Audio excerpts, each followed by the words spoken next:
everyone! So I am going to make a video to talk about some of the questions, or at least the problems that you had trouble with, just like we would in class. So we had one student with our worksheet 7.3 who mentioned number 3 being difficult, and I agree that that was one of the most difficult ones. So I'm just going to work through worksheet 7.3 number 3 with you. I brought one of these home so I could keep using it. So here is the problem, number 3, and you can pull it up on your worksheet and follow along if you want. But we've got a right triangle. It's a 30, 60, 90 degree triangle. We have all of the angles and we have the long leg, but we don't have the short leg and we don't have the hypotenuse. So on page 367 in the book, we have the 30, 60, 90 theorem, which is relevant for this question. And it states that the hypotenuse is 2 times the short leg, and the long leg is the square root of 3 times the short leg. Now the only measure that we have is the long leg, so the first thing I'm going to do is use the measure that we have for the long leg to figure out the short leg. So the long leg is 25. So I'm going to take that and that is going to be the square root of 3 times d, like this. So 25, I'm using this over here, the long leg, 25. This is actually hard to do opposite. I don't know what I'm doing here. Take a peek. Okay, so the long leg, 25, equals the square root of 3 times the short leg, which we don't know yet, so d. All right, so I'm going to take that, and I need to get d on one side, right? So, oops, sorry, my desk is a disaster. I've got geometry stuff everywhere. I'm sure that as you're doing your online lessons, you would understand. All right, so I have to get the d on one side, so I'm going to take both sides times d, and I will get d, oops, d equals, oops, this is going to be a me just saying oops for 10 minutes. Okay.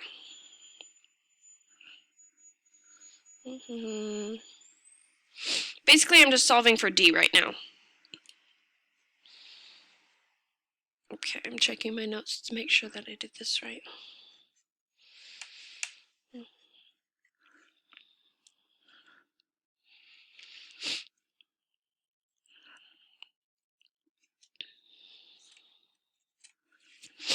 Okay, so I took what I had. I hope this is showing in the right direction for you. We will see. Okay, so 25 equals the square root of 3 times d. I got that from the theorem. Then I solved for d. I had to get d onto one side. Once I've solved for d, I have 25 over the square root of 3, because I had to take the square root of 3, divide both of these sides by the square root of 3. So I ended up with d all by itself, 25 over the square root of 3. Then I needed to get the square root of 3 off of the bottom. That always needs to be on the top. If there's a square root, it needs to be on the top. So you can take it times 1, but square root of 3 over the square root of 3 is 1. So it doesn't change anything, except it moves the square root to the top. So then I came up with 25 times the square root of 3 over 3. I'm just going to say that one more time. So I had 25 times the square root of 3 equals the square root of 3 times d. I took both sides divided by the square root of 3. So 25 over the square root of 3, and the square root of 3 canceled out on the top and the bottom, and I was left with d. So d equals 25 over the square root of 3. Then to get this square root off of the bottom, I took this 25 over the square root of 3 times the square root of 3 over the square root of 3, which does it just cancels it out. So these two cancel out and just become 3. Square root of 3 times the square root of 3 is just 3. 25 times the square root of 3 can't be reduced, so this is what I've got. So this is d. d equals 25 times the square root of 3 over 3.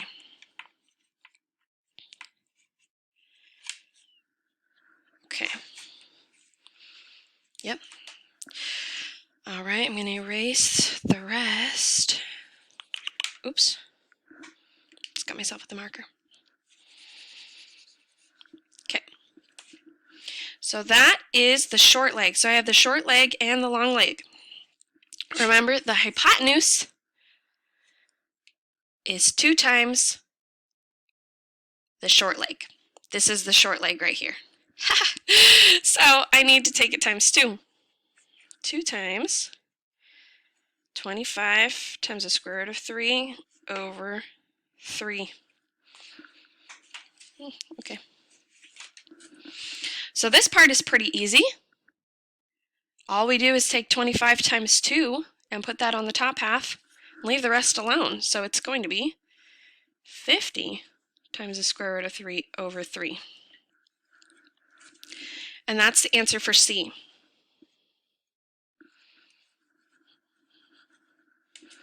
So we've got our 2 answers. They look funny because they have square roots in them, but it all still just comes down to this theorem. So hopefully that helps a little bit. Okay, so for the checkpoint quiz, I looked at everybody's answers and I picked out the ones where if even one person got it wrong, I decided to kind of go through it together. So we're on page 372, the checkpoint quiz you did yesterday, number 3. So we have a triangle. Of course we have a triangle, and we are trying to find the area of this triangle. We're given some numbers, but we're not given everything. And it looks like it's measured in meters. Okay, so this is what we've got. Something like this. Okay. So we need to, in order to figure out the height of this triangle, we need to take the base length, times the height. But we don't know the height yet. So for this one, we need to go back to lesson 7.2 and use the Pythagorean theorem. Now, if you remember, the Pythagorean theorem is a squared plus b squared equals c squared, c being the hypotenuse. So here we have a right triangle right here, and the hypotenuse is 10. One of the sides is 6. So we can say this is a. Let's just label that a for fun. We'll say a squared plus 6 squared equals 10 squared. Okay, so let's take these squares and expand them. We know that 6 squared, well, we'll move it down. A squared plus 6 squared is 36. 10 squared is 100. So let's reduce that.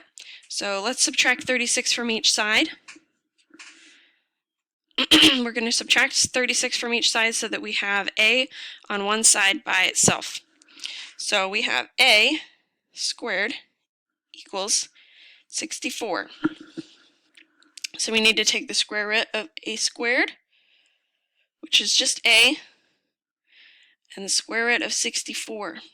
So a equals 8. 8 times 8 is 64. Okay, so we know that this length, this height, actually is 8. Okay, so now to figure out the area of this triangle, we need to take the base length times the height length. Well, we know the height length is 8, and the base length is 6 plus 6, so 12. 8 times 12 is 48. So the answer is 48 meters squared. Don't forget to put these squared ones where you're finding the area. I think one of you had forgotten to do that, but I didn't really pay much attention because you got the number right. So, but don't forget that. If you're finding the area, don't forget to put the squared. So anyway, the answer to number 3, 48 meters squared. Okay, number 4, we need to solve for x. We have two lengths of this triangle. It's a right triangle, so we can use the Pythagorean theorem again. So if you remember, we have a squared plus b squared equals c squared being the hypotenuse. So let's say x squared plus 9 squared equals 15 squared. Now we're going to reduce this a little bit by taking all these squares and calculating what that is. So we have x squared plus 81 equals, I don't have this one memorized, but 225. Okay, we're going to get the x by itself, so we have x squared equals, I'm going to subtract 81 from this side, 144. So if we take the square root of that, square root of x squared equals the square root of 144, then we get x equals 12. All right, so the answer is x equals 12. And we have one more. Last one is number 5. We have something like this, and we need to solve for x and y. Now the first thing when I look at this that I notice are these two dashes right here and right here, meaning that this side is the same length as this side. So without even looking at it, you can know that x equals 10. Well, you have to look at it, but without doing any math, you can know that x equals 10. So I'm just going to put 10 right there. Now, because this is a right triangle, and we know that these two sides are the same, we can assume that these are 45-degree angles. A 45, 45, 90-degree triangle always has these two sides the same. If we remember, we were talking about it's actually isosceles, right? It's one of the types of isosceles triangles.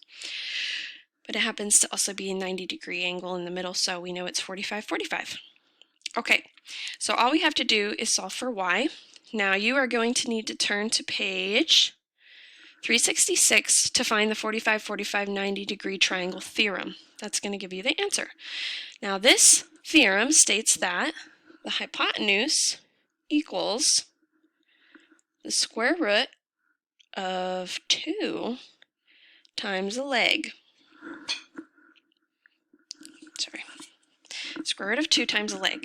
So we know that the legs are 10, both of them are.